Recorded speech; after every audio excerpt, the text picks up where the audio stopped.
Mes chers compatriotes, demain, 4 avril 2018, nous célébrons le 58e anniversaire de l'accession de notre pays à la souveraineté internationale. Le 4 avril, moment solennel de communion et d'introspection, nous rassemble en tant que nation unie par l'histoire et un destin commun. Il nous rappelle le souvenir de générations qui, avant nous, n'ont connu que les souffrances de la domination coloniale. Le 4 avril est aussi un exercice de mémoire, en hommage à nos héros et héroïnes, célèbres ou anonymes, qui ont payé de leur personne la résistance à la colonisation. Cette fête est enfin celle de la liberté, de l'armée et de la jeunesse. Elle nous exhorte à transcender le passif du passé et exalte notre détermination à édifier une nation prospère pour conforter notre destin de peuple libre. À toutes et à tous, mes chers compatriotes, j'adresse mes chaleureuses félicitations. Je salue avec respect et affection nos anciens combattants. Merci, chers anciens combattants, pour votre contribution à la défense du monde libre et à la réalisation du droit de notre peuple à disposer de lui-même. Le souvenir de vos sacrifices restera immortel dans notre mémoire collective. Ce soir, j'ai une pensée particulière pour tous les membres des forces de défense et de sécurité tombés sur le chemin du devoir, dont les victimes du crash d'hélicoptère le 14 mars dernier à Missirah. Aux braves citoyens qui ont apporté les premiers secours dans un acte d'humanité héroïque, je redis la reconnaissance de la nation. Pour magnifier leur bel exemple de civisme, j'ai décidé de les honorer d'une distinction nationale et de les convier comme invités d'honneur au défilé de cette année. À vous, officiers, sous-officiers et militaires du rang, je réitère mon soutien et ma confiance. Dans un contexte de menaces exacerbées, nous sommes fiers que nos forces de défense et de sécurité restent mobilisées avec un courage et un dévouement patriotique au service de la nation, de l'Afrique et de la communauté internationale. Voilà pourquoi je me réjouis que le thème du défilé de cette année porte sur la contribution des forces de défense et de sécurité à la paix et à la sécurité internationale. En effet, au soutien de notre diplomatie de paix, notre pays est aujourd'hui le premier contributeur de troupes de la CEDEAO et le 7e des Nations Unies, avec près de 4000 soldats, hommes et femmes, aujourd'hui déployés dans 6 théâtres d'opération. Dans l'accomplissement de leurs missions internes ou étrangères, nos djambars continuent de faire honneur à l'idéal armée-nation et à leur devise « On nous tue, on ne nous déshonore pas ». Comme je l'ai indiqué à la cérémonie de baptême du patrouilleur Fouladou, je poursuivrai les efforts d'équipement et d'amélioration des conditions d'existence de nos forces de défense et de sécurité, afin qu'elles soient toujours prêtes à l'appel du devoir. Quant à vous, jeunes du Sénégal, je suis sûr que vous marquerez encore de votre vitalité créative la fête de demain, alors que nos lions, partie intégrante de notre jeunesse, sont sur le chemin de Russie 2018. Chers lions, portez haut les couleurs nationales dans la combativité et le fair play. Nos vœux et prières vous accompagnent. Je vous renouvelle tout mon soutien. Ce soir, j'ai aussi le plaisir d'annoncer que la Délégation générale à l'entrepreneuriat rapide des femmes et des jeunes doté d'un fonds initial de 30 milliards, entre dans sa phase active.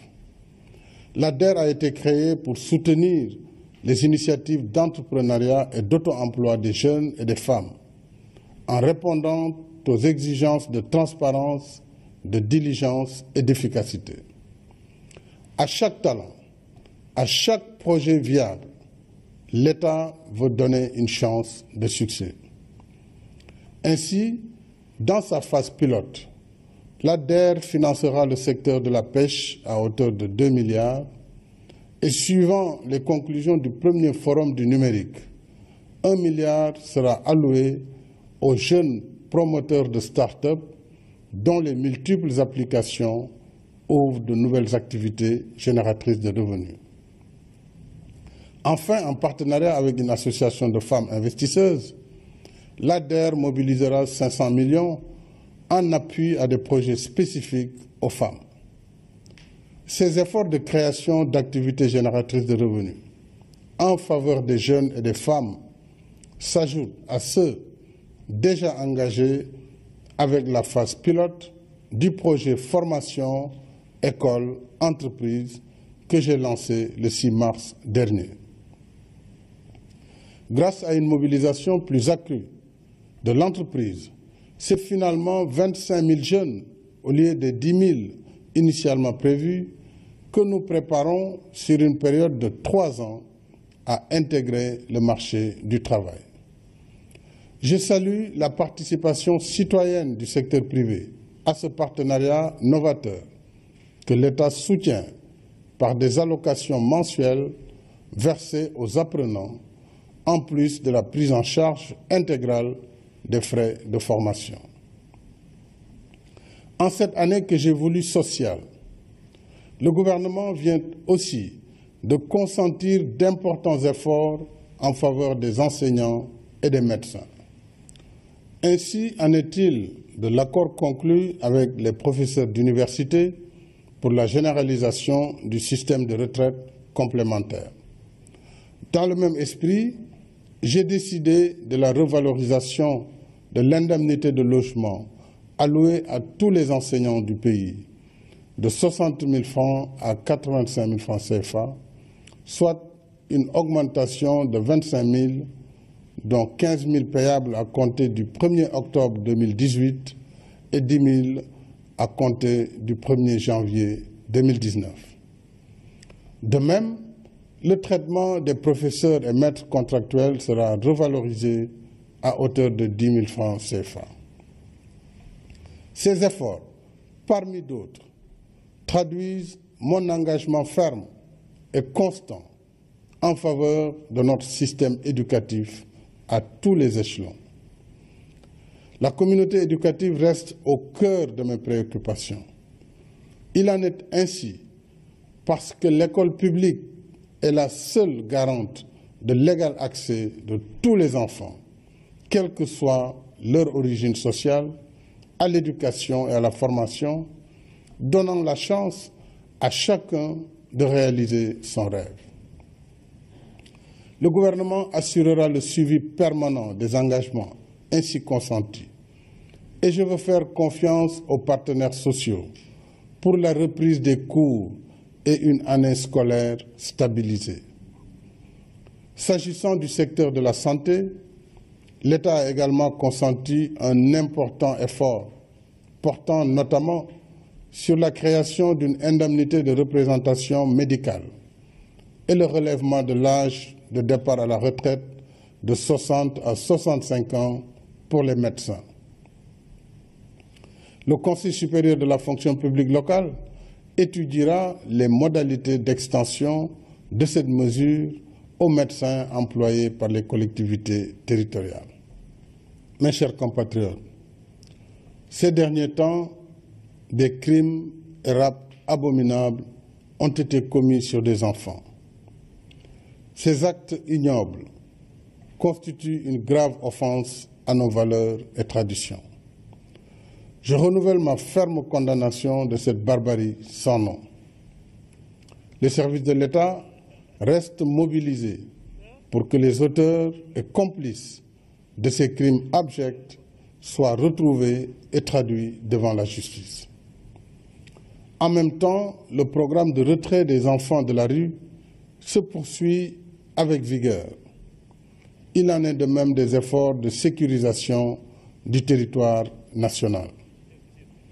Ainsi, 16 commissariats de police seront construits en 2018-2019, dont 2 à Rufisque et les autres à Hann Mariste, Thiaroye, Keur Massar, Zac Mbao, Parcelles Assainies, Yeumbeul, Diamaguène, Sicap Mbao, Nioro du Rip, Koungheul, Bignona, Vélingara, Kanel et Touba.